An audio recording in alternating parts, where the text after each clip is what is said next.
Ok, merci beaucoup. Maintenant, ce que je veux comprendre, on dit l'Afrique est le berceau de l'humanité. Pourquoi aujourd'hui tous les prophètes que Dieu a envoyés, il n'y a pas un Africain dedans? Quand il lit dans la Bible, il n'y a pas un Africain dedans. Le Coran aussi va nous montrer un Africain dedans. Nous on a fait quoi? Puis on n'a pas eu le prophète.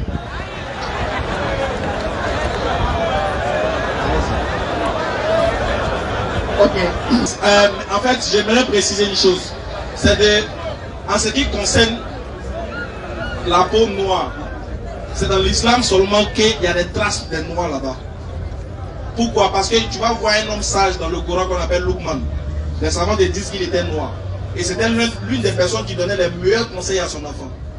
Ça fait un. Notre prophète Muhammad, que vous parlez de lui là, sallallahu alayhi wa sallam, ses ancêtres, de par ses ancêtres, on voit qu'il y avait des noirs. Pourquoi? Parce qu'on sait très bien qu'il est descendant d'Ismaël. Or, Ismaël avec sa mère qui s'appelait Agar. Or, Agar était une princesse d'Égypte où Agar avait la peau noire. Et Abraham qui l'a pris pour femme, Abraham lui venait de la Mésopotamie.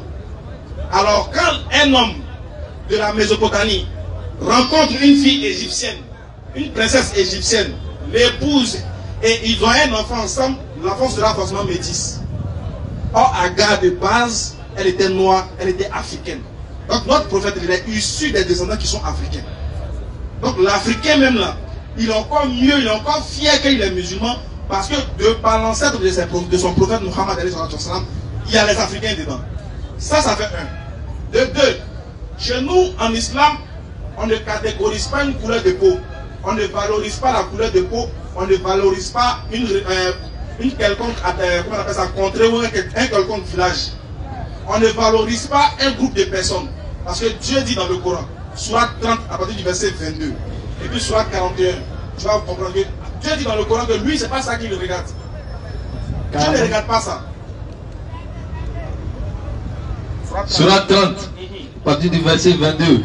Et parmi ces signes, Dieu dit, parmi ces miracles qu'il a créés sur la terre, vas-y. La création des cieux et de la terre. La création des cieux et de la terre. Il dit, le fait de voir les cieux et la terre, c'est lui, ça fait partie de ces miracles. Vas-y. Et la variété de vos idiomes et de vos couleurs. Il dit, parmi les miracles, il y a la variété de nos idiomes et de nos couleurs. C'est-à-dire que la couleur de peau, la variation de la couleur de peau en islam là, est une bénédiction de la part de Dieu. Donc être noir est une bénédiction d'après le Coran. Être blanc est une bénédiction d'après le Coran. Être rouge est une bénédiction d'après le Coran. Mais chez nous, on ne se focalise pas sur une couleur de peau parce que ça fait de nous des racistes, des sectaires et des tribalistes. Il n'y a pas ça en islam.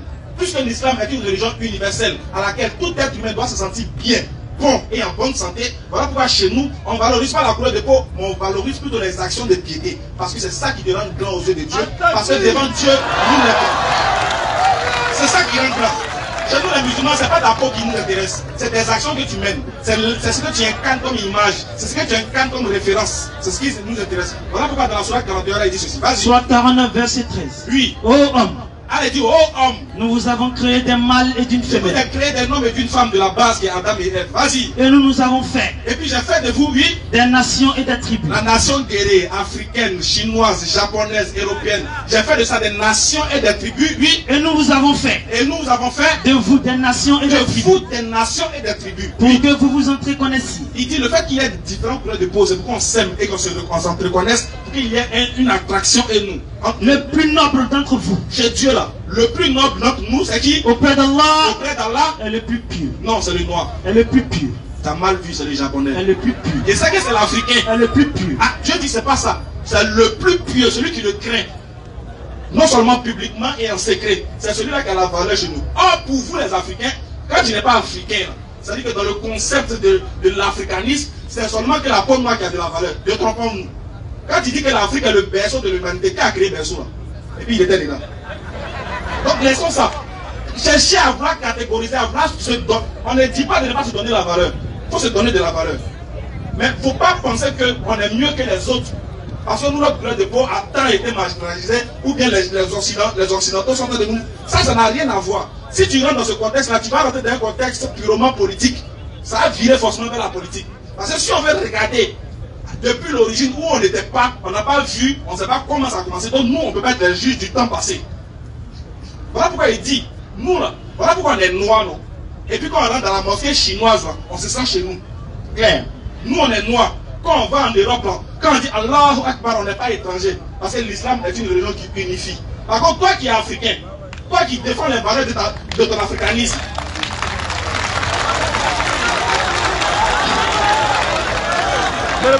toi qui es africain, tu défends la valeur de tes ancêtres.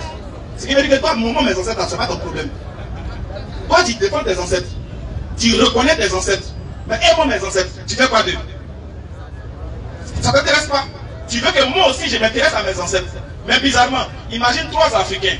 Un, il fait le vaudou. L'autre, il fait les pratiques ancestrales. Imagine qu'on arrive dans un espace. Et toi, ton ancêtre dit, chaque jeudi, on doit verser l'eau. Chaque jeudi, on doit verser l'eau. Et tu es obligé de respecter ça. Et puis imagine aussi que moi, mon ancêtre dit, chaque jeudi, on doit être sec. On se laisse. Et puis nous, on arrive à vivre comment? Les ancêtres vont ça. C'est le plus fort qui a gagné là. Si moi, une grosse tête qui est le coup tête qui est KO, il peut rendre ça sec. Ce qui veut dire que nous deux, nos ancêtres, risquent d'être en conflit parce qu'ils ont donné une ordonnance qui n'est pas divine, qui n'est pas de Dieu. Ça ne peut pas nous assembler. Même si toi tu défends toi ta valeur en tant que guéri, moi en tant que Béthel défendre ma valeur, l'autre en tant que Djoula va défendre sa valeur, l'autre en tant que Yakoua va défendre sa valeur. Dans ce cas, quelle est la meilleure valeur qu'on défend alors? Aucune. Parce que chacun se sent mieux chez lui. Chacun va montrer son village avec la main droite. Donc le côté africain, quand on prétend défendre là, on n'a pas dit de ne pas défendre les Africains.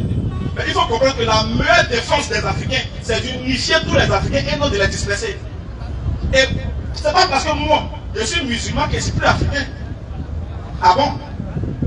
Si je suis musulman, fier de l'être, et je suis africain aussi, fier de l'être. Parce que l'islam ne m'arrache pas ma couleur de peau. L'islam ne m'arrache pas ma culture. Mais l'islam m'amène à me réformer dans ma culture et d'avoir une bonne vision des choses dans le futur, dans le présent et encore dans l'espace. Attaquer. L'adrénaline monte, ça monte seulement. Ma culture me demande, moi. Ma culture me demande. Pour que mes pratiques ancestrales me demandent. Moi, en tant qu'un point d'intelligence, de tailler un poids, de passer une rouge dessus et puis de lui donner barrière pour boire. L'islam me dit non.